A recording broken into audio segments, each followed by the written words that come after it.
All right, buckle up, because today we're doing something that should have happened a long time ago, and by a long time ago, I mean both literally and figuratively. We are going back to the year 1020 AD, to a little corner of rural England that smells exactly like you think it smells, and we are taking one Leo Marchetti, 19 years old, born and raised in Scottsdale, Arizona, and we are dropping him right in the middle of it. Not metaphorically, not through a documentary, not through a curated TikTok series about historical aesthetics with vintage filters and lo-fi background music.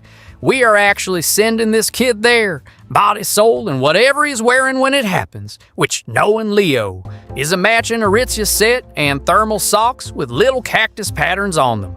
Because this is Arizona, and even the loungewear is ironic. Now, before we get into the chaos, and trust me, we will get into the chaos. We will marinate in the chaos. Let me introduce you properly to Leo Marchetti, because you need to understand the full picture before you understand why what's about to happen to him is so catastrophically funny. Leo grew up in a house in a suburb of Scottsdale, where the air conditioning never went above 72 degrees Fahrenheit. Even in July, when the outside air temperature could adequately be described as the inside of a car that has been parked in a parking lot in Phoenix since the George W. Bush administration, he has never, not a single time in his 19 years on this earth, experienced a winter that required more than a light jacket and maybe a beanie that he would remove after approximately 20 minutes because it messed up his hair. The boy grew up in one of the most thermally coddled zip codes in the continental United States, and he has absolutely zero idea how deeply, profoundly unprepared this makes him for what we're about to witness. Leo's bedroom, at the time of our story, is a monument to modern comfort that would have caused an actual medieval peasant to immediately assume they had died and gone to a heaven that smelled vaguely of cedar and eucalyptus. He has a Casper mattress with an adjustable firmness setting that he controls from his phone. He has a Dyson fan that he uses primarily as a sound machine and secondarily as a way to maintain what he describes as optimal sleep temperature, which is apparently a specific temperature that requires a precision instrument to achieve. His floor is heated. The floor in Arizona, in a house. The floor is heated. He has an Alexa, a Google Home, and a dedicated smart switch hub running HomeKit, all of which are connected to a Nest thermostat that he has named, and I cannot stress enough that this is a real thing people do, Nestor. He tells Nestor what temperature he wants before he goes to sleep. He tells it what time to adjust. He has programmed different temperature scenes for different moods. There is one called Cozy Vibe that sets the room to 69 degrees, turns the lights to 15% warm white, and activates the essential oil diffuser that dispenses something called Fireside Blend, which costs $34 for a small bottle and smells like someone described a fire to a chemist who had never seen one. For breakfast, Leo makes a protein shake in a $500 Vitamix blender using oat milk that he bought from a brand that sends him a quarterly impact report about how many gallons of water their oats saved compared to dairy. He takes 3 supplements, vitamin D, magnesium glycinate, and something called an adaptogen blend that costs $68 a month and which he swears helps with his cortisol levels, though it is unclear if Leo knows what cortisol is or why it levels. He has an espresso machine for his morning cortado, which he makes in a little steamed milk frother that sits beside it, and he tracks his caffeine intake in an app. He uses SPF 50 sunscreen every morning because he read somewhere that UV rays can penetrate car windows. And he applies it in upward strokes because some guy on YouTube told him that downward strokes cause early jowl formation. He moisturizes, he tones, he uses a jade roller that he keeps in a mini fridge because cold jade rollers are apparently more effective, and the entire morning skincare routine takes longer than it took early humans to migrate out of Africa. I grew up in suburban New Jersey, where we had one thermostat in the whole house, placed at the end of the hallway, and my dad controlled it with the energy of a man guarding nuclear launch codes. If the temperature fell below 65 in December, you put on a sweater. End of discussion.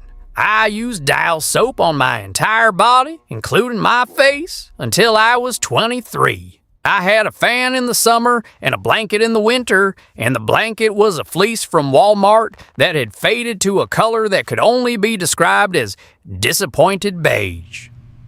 I am not saying my childhood was hard. I am saying that somewhere along the way, between my generation and Leo's generation, the concept of being a little cold sometimes was reclassified as a human rights issue, and I find that hilarious. And that is why I've made it my personal mission to correct this misconception using the one tool available to me, the space-time continuum, the bug. And I want to be clear that this was an accident, technically, in the same way that a very deliberate series of actions can be called an accident. Happened at approximately 11:04 to 7 p.m. on a Tuesday. Leo was in bed. Had already gone through his full 37-step nighttime routine. Double cleanse, toner, essence, serum, moisturizer, eye cream applied with his ring finger because less pressure, overnight mask, lip mask, and silk pillowcase that he washes in cold water with fragrance-free detergent. And he was lying there talking to Nestor. He was telling Nestor, the thermostat, the appliance, the machine, that he felt like it was running a little warm in the room, maybe 68. 5 felt more right tonight than 69. Something about the air felt different. And while he was having this deeply meaningful relationship with the thermostat, his HomeKit hub decided to perform a firmware update. Not a scheduled one. A spontaneous middle of the night, everything connected to everything firmware cascade update that ran through the Nest, through the smart lights, through the humidifier, through the diffuser, and through whatever cursed combination of Z-wave frequencies and Bluetooth 5. 0 handshakes caused reality itself to have a brief, catastrophic error. The lights went full strobe. Nestor's display showed a temperature of 459. 67 degrees Fahrenheit, which is absolute zero, which is physically impossible, which is a great omen. The diffuser blasted Fireside Blend at full power, and then there was a sound like the universe closing a browser tab, and Leo Marchetti, in his silk pajama set and his overnight mask and his Max earplugs, fell face first into a pile of straw on an earthen floor in the interior of a wooden and wattle and daub cottage in Mercia, England, in the winter of 1020 AD, where the outside temperature was approximately 22 degrees Fahrenheit, where the ground had been frozen for 6 weeks, and where the concept of optimal sleep temperature did not exist, had never existed, and would not exist for another 900 and something years. He didn't land gracefully. Of course he didn't. He landed like a sack of oat milk thrown from a reasonable height. And the sound he made upon impact with the straw was not a word in any language. It was just a sound that a person makes when reality has personally wronged them. The straw was not clean, Instagram aesthetic, Joanna Gaines farmhouse straw. It was real, 9th generation of livestock straw, matted and damp and smelling powerfully of things that straw should not smell like. And Leo's first coherent thought, once the impact had been processed and his brain had confirmed that he was not dead but might prefer death, was that there was something deeply wrong with his Fireside Blend diffuser and he needed to submit a product review. He opened his eyes. This was a mistake, not because of what he saw, though what he saw was genuinely alarming, but because the air in the cottage was so thick with smoke from the central hearth that opening your eyes in it was roughly equivalent to rubbing them with a pine branch while crying. The hearth was a fire built directly on the floor in the center of the single-room cottage, with no chimney. Because the concept of a dedicated chimney flue was not yet universal in English rural architecture in 1020, and the smoke was supposed to drift upward through a hole in the roof, and some of it did, but most of it seemed to have decided that the inside of the cottage was cozier. Which fair? The outside was 22 degrees. Leo scrambled upright, slipped on the straw, scrambled upright again, and stood in the middle of a room that his Zillow-trained brain would have described as follows. One room, approximately 300 square feet, dirt floor, thatched roof, structural integrity unclear, no windows. There were tiny slits in the wall, covered with oiled animal membrane, which served as windows but through which no natural light was currently entering because it was the middle of the night. Central fire pit, one wooden table that appeared to be load-bearing, various bundles of dried herbs and salted meat hanging from the roof beams, a smell profile that could generously be described as farmhouse and more accurately described as all the animals and all the people and all the food they've ever had, compressed into one room for several generations. In the corner closest to the fire, several human shapes were asleep on straw pallets covered with rough woolen blankets, piled together for warmth like a very sad, pre-Christian version of a slumber party. An older man, a woman, a couple of children, a dog. The dog was asleep between the children in a way that was probably the most thermally efficient arrangement, and the dog, upon sensing Leo's arrival, opened one eye, assessed the situation, decided it was not a wolf, and went back to sleep. The family had not woken up. Medieval peasants slept like they worked, completely and without margin.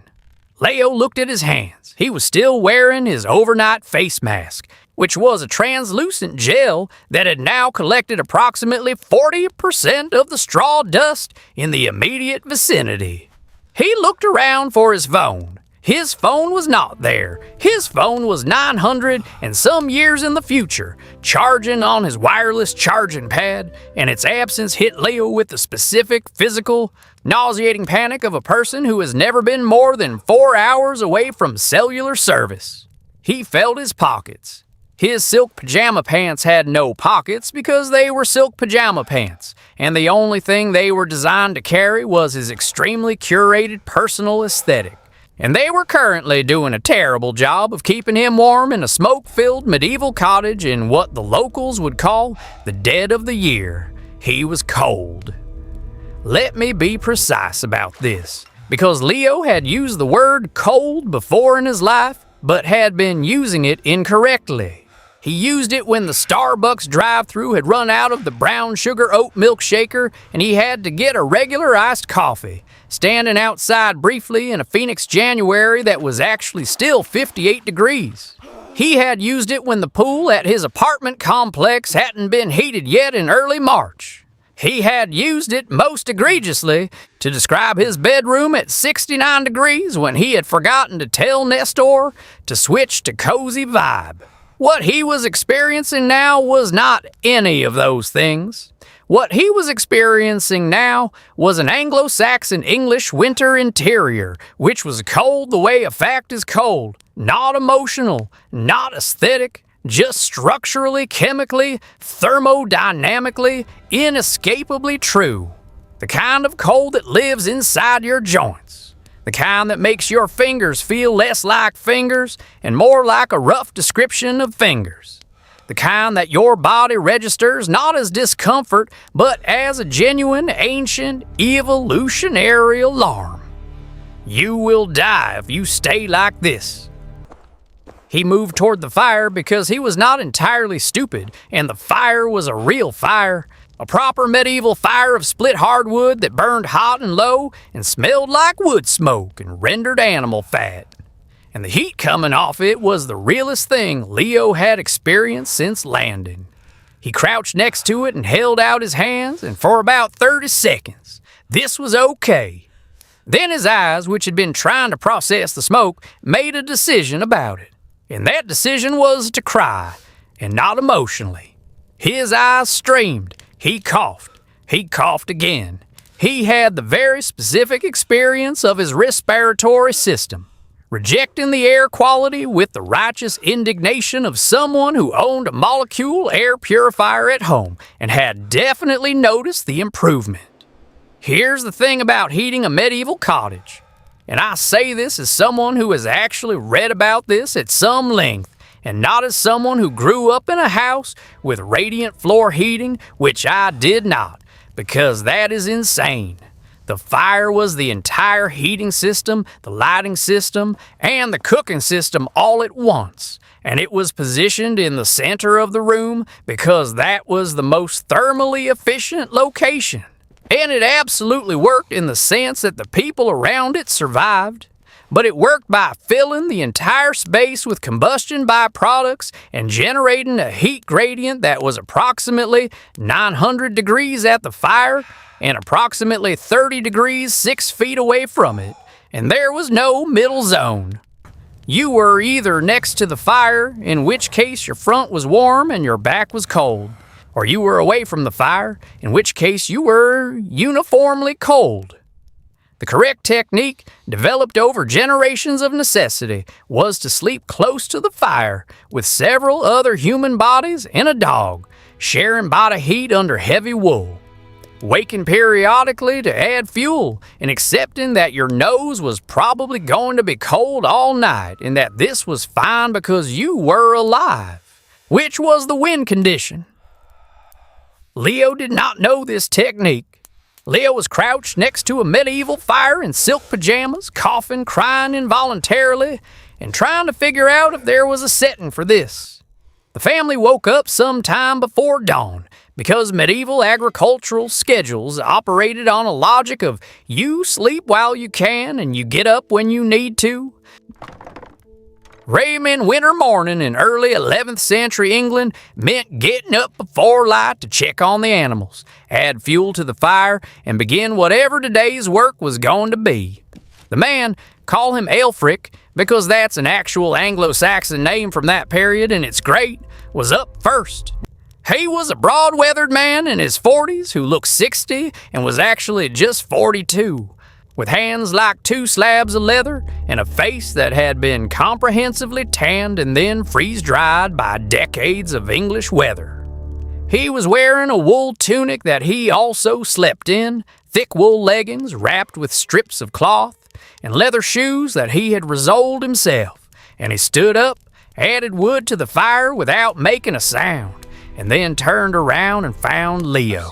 To Ælfric's credit, he did not scream.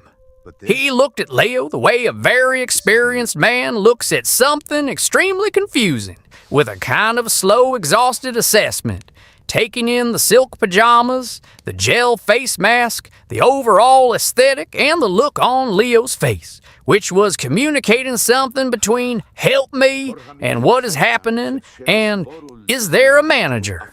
Ælfric said something in Old English, which is not a language that Leo speaks. And Leo said, okay, so I need to figure out what happened because I think there's a bug in my home kit in American English, which is not a language that Ælfric speaks. And they stood there for a moment in the mutual understanding that communication was going to be a project. The woman, Ælfric's wife, Edith, who had also woken up and was regarding Leo with the specific look of someone who has been managing unexpected complications since before this man was born, said something that sounded practical and gestured at a pile of things near the wall. Put these on. No. Leo looked. There were garments. Okay. There were rough wool garments of the kind that are not available at any retailer Leo has ever patronized, including the ones that describe themselves as rustic or heritage. Now, because there is rustic and then there is actual medieval fabric that was woven by hand on a vertical loom by someone who developed arthritis doing it, and they are not the same thing. Edith was indicating with the universal body language of a woman who has no time for this that Leo should put them on. Leo held up what appeared to be the main garment, which was a tunic made of undyed wool so rough and thick that it had the texture of a welcome mat. And his face did a thing that his face had probably never done before. It processed genuine situational non-aesthetic discomfort without a path to resolution. He put it on. He had to. The silk pajamas were not going to cover it. The tunic went over his head and sat on his skin like a firm, scratchy, moderately damp argument. And Leo stood there in it and looked like a TikTok creator doing a medieval day in my life video who hadn't quite committed to the bit. He was then handed woolen leg wrappings, which he wrapped incorrectly 3 times until Edith, with the energy of a mother who has helped small children dress for approximately her entire adult life, stepped over and wrapped them correctly in about 12 seconds. She wrapped them firmly, which was important, because loose wrappings were cold and impractical, and Leo made a face that communicated that this was tighter than he was used to, which, buddy, you grew up in joggers with a drawstring? You will survive. Then the shoes. The shoes were leather, simple, stuffed inside with dry grass for insulation, and they fit approximately the way a leather shoe made in 10-20 by someone who had estimated his foot size fits, which is to say, close enough that walking was possible and distinct from modern footwear in every other respect. Leo looked down at his feet. He had been wearing wool thermal socks with cactus patterns on them. He was now wearing shoes that were made from an animal and stuffed with field material. He opened his mouth to say something about this and then apparently decided there was nothing to say about it that the situation hadn't already communicated. Breakfast. I need to talk about breakfast. Because Leo, at home, breakfasted on a protein shake with 28 grams of whey isolate, a tablespoon of natural almond butter, half a frozen banana, a cup of oat milk, and a scoop of the adaptogen blend, all blended for 4 to 5 seconds and consumed over 15 minutes while scrolling through his phone. Breakfast in the Elfrick household in 1020 AD was pottage. Pottage is what you get when you take dried peas, dried barley, dried beans, some onion and leek if you have them, some herbs from the dried bundles hanging from the rafters, and water, and you cook them together in an iron pot suspended over the fire for a very long time, until they form a thick, gray-brown, porridge-like mass of pure caloric survival. It has a smell. It is a specific smell. It is the smell of cooked legumes and smoke, and the faint background note of everything that has ever been cooked in that pot since the pot was made, and the pot was made a long time ago. It is ladled into a wooden bowl. It does not have a filter. There is no option to make it a different color. The texture is thick and dense and somewhat grainy from the barley, and the flavor is what a food critic might describe as earnest, meaning it tastes like it means to feed you rather than to please you, and it does both of those things with complete indifference to your aesthetic preferences. There was also bread. The bread was the medieval equivalent of sourdough, a dense, dark loaf with a hard crust that had been baked in a clay oven the day before and was now operating at peak hardness. The kind of hardness that is not a problem if you have been eating this bread your whole life, and your teeth are adapted for it, and is absolutely a problem if you have been eating artisan bread from a local bakery where they list the hydration percentage on the paper bag. Leo ate the pottage. He ate it with a wooden spoon that he didn't ask any questions about, and he ate it in the way that a cold, confused person in an unfamiliar situation eats something. Not because he wanted to, but because his body, which is smarter than the rest of him, sent an urgent request for calories, and he complied. After the first few bites, something interesting happened, which is that the food was hot, and it was filling, and his stomach, which had been doing a cold, anxious spiral since the landing, settled down a little. He still looked like someone who had lost a bet, but he ate the whole bowl. After breakfast, and I use that word generously, came work. Winter in medieval England was not a vacation from agricultural labor. It was just a different kind of agricultural labor. The animals needed tending. The sheep, the pig, the chickens, the 2 oxen that were more valuable than most things in Elfrick's life. They were housed in a structure attached to the main cottage, separated by a wooden partition, and the warmth from the animals' bodies actually contributed to the warmth of the sleeping area, which was a genuine feature of medieval home design and not an accident. Leo was handed a wooden pitchfork, a real one, heavy, unglamorous, and indicated through the combination of Elfric's gestures and sheer environmental pressure that he was to help muck out the animal stall and replace the soiled straw with clean straw from a pile stored in a corner. He had not held a tool heavier than his Apple Pencil in recent memory. The first lift of dirty straw was an education. It was wet. It was heavy in a way that wet, composted straw in a medieval livestock pen is heavy, which is heavier than you'd think. It smelled, and I want to be precise about this, like the concentrated, unfiltered, aged version of every farm smell that has been sanitized out of modern life. Leo's face went through approximately 4 stages. Denial, where his brain tried to convince itself that the smell was not as bad as it was. Acknowledgement, where he accepted that the smell was actually worse. Strategy, where he tried to determine the minimum viable amount of breathing necessary to complete the task. And resignation, where he accepted that there was no minimum viable amount of breathing and that the smell was simply going to be his life now. He moved 3 pitchfork loads.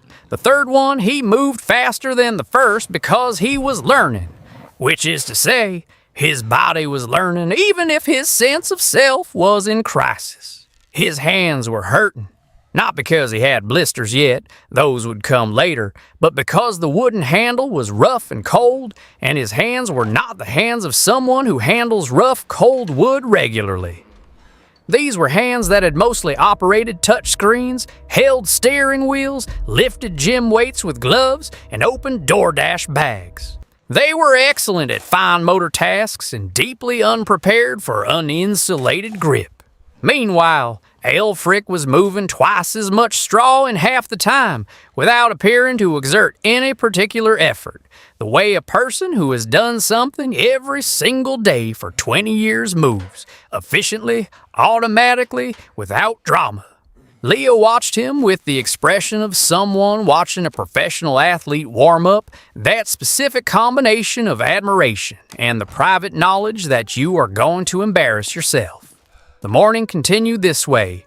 Water needed to be fetched from the well, which was outside the cottage in the cold, and the bucket weighed more than Leo expected, and the path to the well was frozen and uneven, and he slipped once and did not fall, but made a very undignified noise about almost falling. Wood needed to be split for the fire.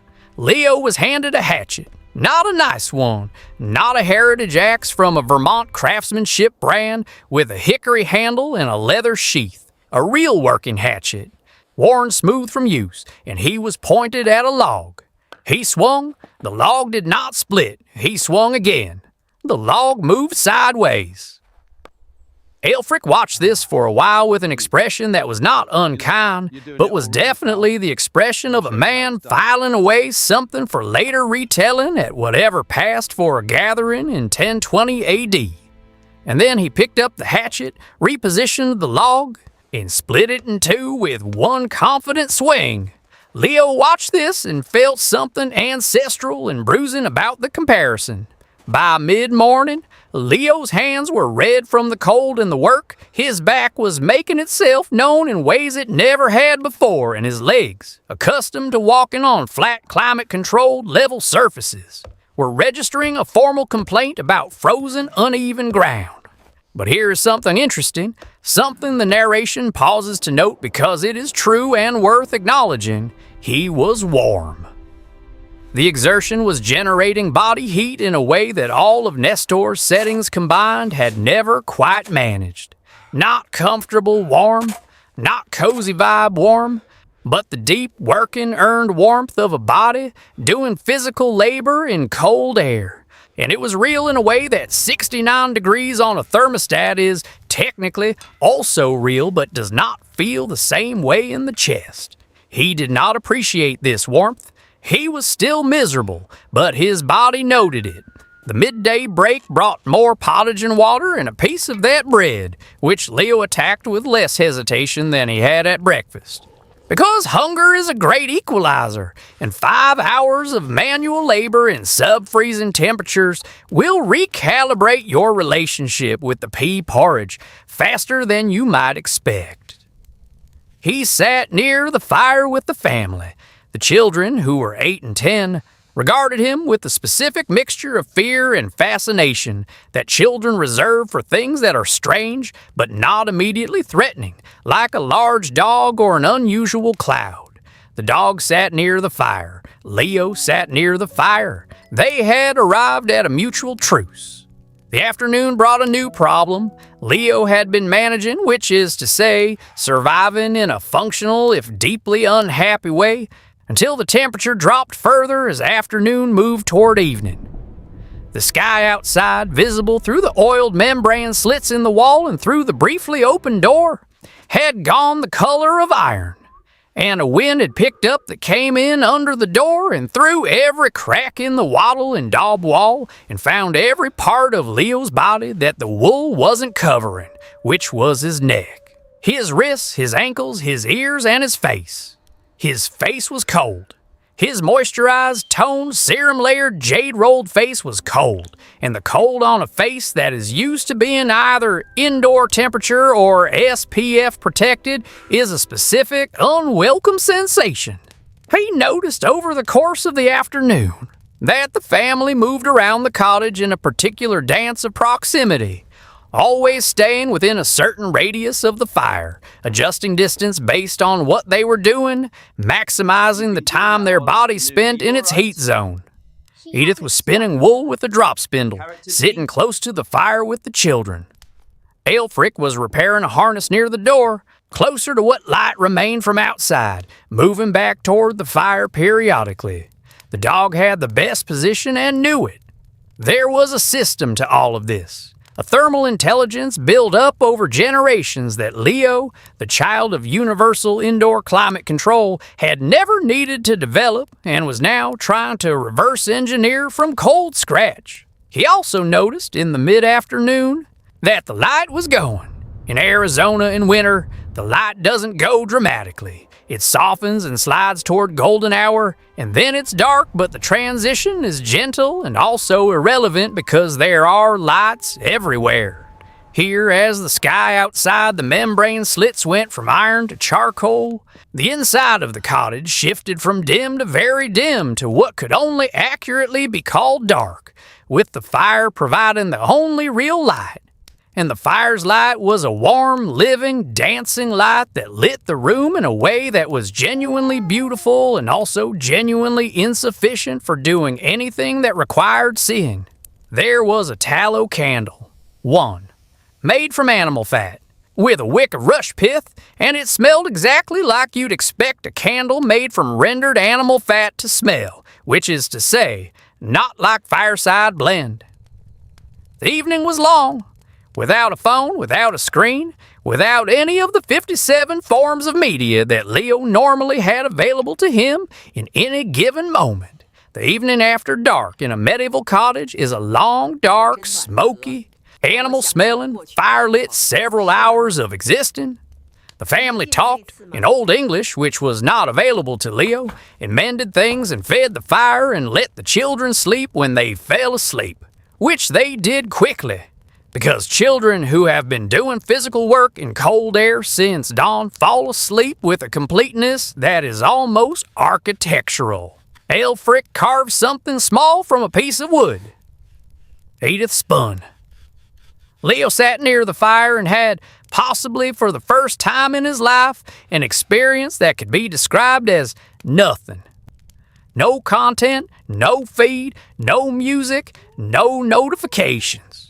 Just fire and smoke and cold drafts and the sounds of wind outside and animals shifting in the adjacent stall and his own thoughts, which were apparently quite loud when there was nothing else competing for the channel. He thought about the thermostat. He thought about the charging cable on his nightstand. He thought about the DoorDash order he'd been going to place before the lights went haywire. He had been debating between a ramen spot and a poke bowl place, and had been reading the reviews on both, and had cross-referencing Google Maps ratings with Yelp because you have to do both.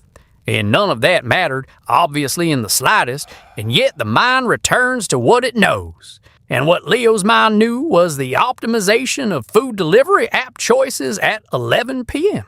He was not, the narration notes, a bad kid. He was not stupid, and he was not entirely without resources. He had, over the course of this day, done genuine physical work that he had not expected himself to be capable of. He had eaten food he would never have chosen and not complained out loud about it, which, for a 19-year-old from Scottsdale, Arizona, is genuinely impressive. He had been cold all day and had not cried about it, not literally, though emotionally the jury was still out. He was sitting in a house that was a masterpiece of pre-modern engineering, built by human hands from local materials to keep a family alive through an English winter without a single modern technology. And it was working, and the people in it were okay, and there was a fire, and there was food, and there was warmth enough for survival, if not for comfort. And he was starting to understand, at a level below his Aritzia sets and his adaptogen blends and his curated morning routines, that this was not failure. This was just people surviving, which is what people did and what they had always done, and what Leo himself was currently imperfectly doing. He was still cold. His back hurt. His hands hurt. He was absolutely categorically miserable in ways that no amount of personal growth framing could fully resolve.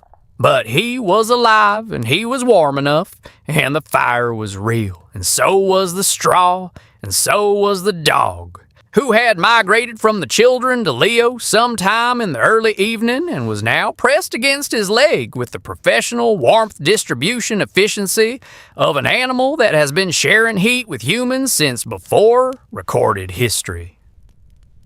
He slept. Not on his Casper mattress, not at 69 degrees, not with white noise and blackout curtains and his humidifier running at setting 3, and Nestor patiently waiting for his morning. Good morning, Nestor. Set the room to 7 to 1. He slept on straw, wrapped in wool, near a fire, with a dog. And it was not comfortable, and he was not clean, and there was no skincare routine. And his morning was going to start before dawn and involve a pitchfork again. And here's the thing about that. The thing that our millennial narrator says with the full, weary, affectionate authority of someone who has seen this story from both sides. He was going to be okay. Not because the medieval world was fine. The medieval world was cold and hard and brutally indifferent to individual comfort. Not because Leo was secretly tough in a way he'd never revealed. He was absolutely a kid who owned a tallow candle budget of 0. But because human beings are at the cellular level, built for this. Built for fire and wool and cold and work and the specific mathematics of survival. And Leo Marchetti, 19 Scottsdale, Arizona, was a human being. And human beings are remarkably difficult to finish off, even when they are wearing an overnight face mask in the wrong millennium. He came back the next morning. The HomeKit bug resolved itself, 'cause of course it did. It was a firmware issue, and by the time Elfric was adding the second log to the fire, and Leo was still somewhere in the deep unconscious of actual physical exhaustion, the smart hub pushed a corrective patch, and the lights in Leo's Scottsdale bedroom cycled once and then stabilized at cozy vibe, and the thermostat resumed normal operations, and there was a sound like the universe reopening a browser tab.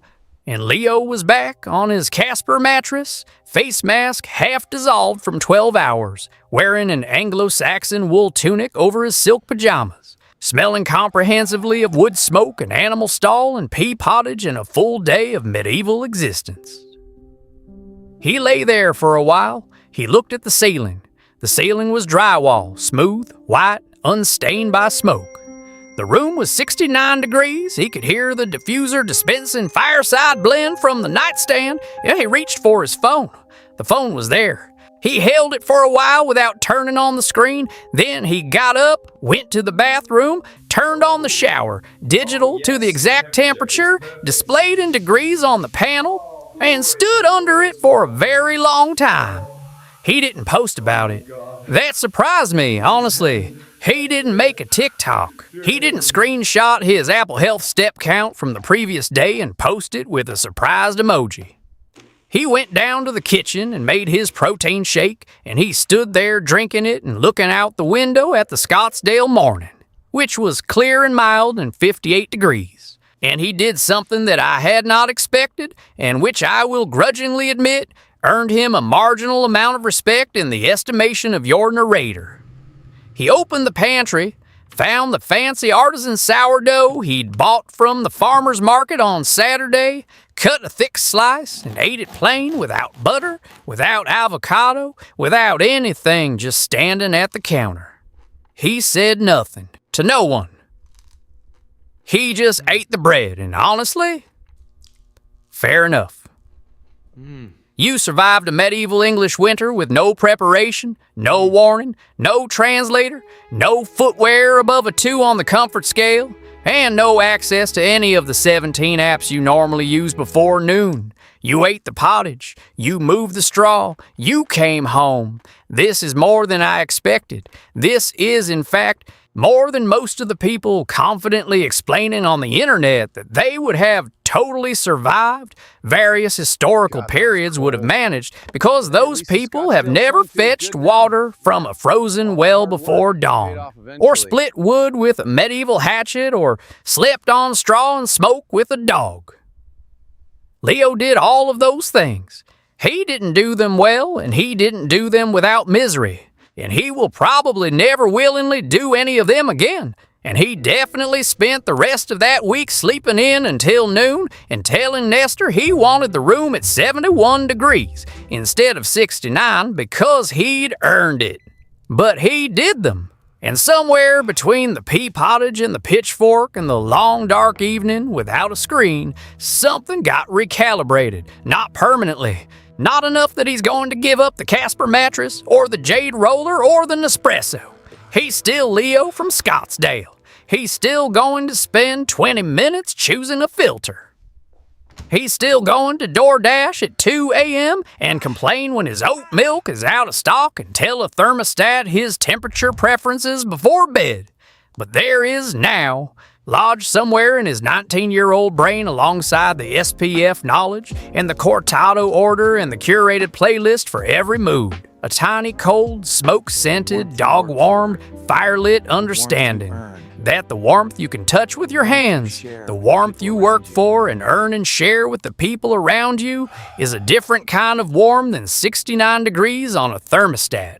Nestor can't do that, it turns out, and now Leo Marchetti, 19 years old, born and raised in Scottsdale, Arizona, who has never once used the word grateful without a hashtag attached to it, understands, not because someone told him, not because he watched a documentary, not because an algorithm served him a humbling historical content video at 3 a.m. That toilet paper is a miracle. Indoor plumbing is a miracle. A warm room you don't have to feed is a miracle. The fact that you can be cold on purpose, for recreation, by choice, and then be warm again by adjusting a setting on your phone is one of the most extraordinary things that has ever existed in the history of human civilization. The medieval peasants who kept their families alive through those winters with fire and wool and proximity and mutual dependence didn't know it. Elfric didn't know it. His children didn't know it. But Leo knows it now. He knows it in his back and his hands and his smoke-stung eyes and his absolute bone-deep appreciation for the small plastic device on his nightstand that talks to the thermostat. Use it wisely, Leo. Tell Nestor good morning. And next time you're about to complain that your heating is too slow to respond, I need you to remember a morning before dawn in 1020.